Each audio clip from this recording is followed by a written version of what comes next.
धर्मेंद्र यादव। धन्यवाद अध्यक्ष जी। मैं इस संविधान के 129वें संशोधन अधिनियम के विरोध के लिए खड़ा हूं। अध्यक्ष जी, मैं समझ नहीं पा रहा हूं, अभी 2 दिन पहले संविधान को बचाने की, संविधान की गौरवशाली परंपराएं की कस्में खाने में कोई कमी नहीं रखी।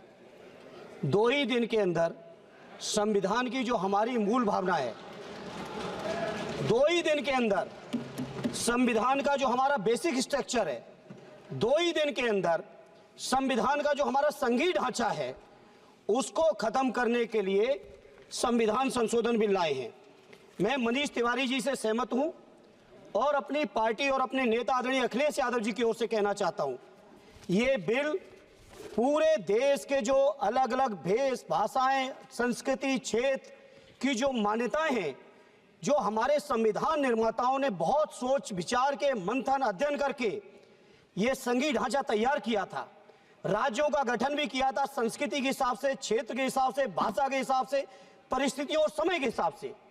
मैं नहीं समझता अध्यक्ष जी, मुझे कहने में कोई संकोच नहीं, उस समय के हमारे संविधान निर्माताओं से विद्वान, बाबा साहब भीमराव अंबेडकर से ज्यादा विद्वान इस सदन में अभी कोई नहीं बैठा, मुझे कहने में संकोच नहीं है। और ये संविधान की मूल भावना को खत्म करके कैसे तानाशाही के रास्ते निकाले जाएं, इसके अलावा कोई काम ही नहीं बचा है। आखिर ये मनीष तिवारी जी ने कहा, कहीं एक विधानसभा के चुनाव अगर कोई अविश्वास आता है, अगर बहुमत नहीं मिलता है, तो क्या पूरे देश का चुनाव कराओगे?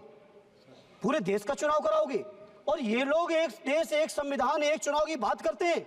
जो लोग 8 विधानसभाएं भी एक साथ नहीं करा पाते हो, मौसम देख के तारीखें बदलते हो, वो लोग बात करते हैं एक देश एक चुनाव की।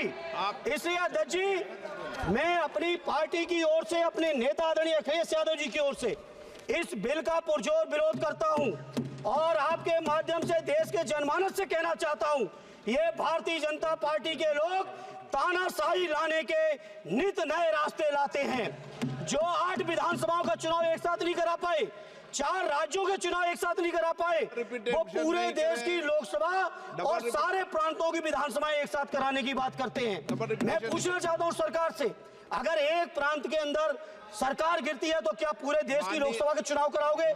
क्या अगर लोकसभा के चुनाव के चक्कर में उस प्रांत के लोग क्यों सफर करेंगे? अरे चर्चा कर लेना। अरे कुछ नहीं बचा है, कुछ नहीं बचा है आपके पास। अध्यक्ष जी, सदन को थोड़ा सा सिस्टम में लाएं।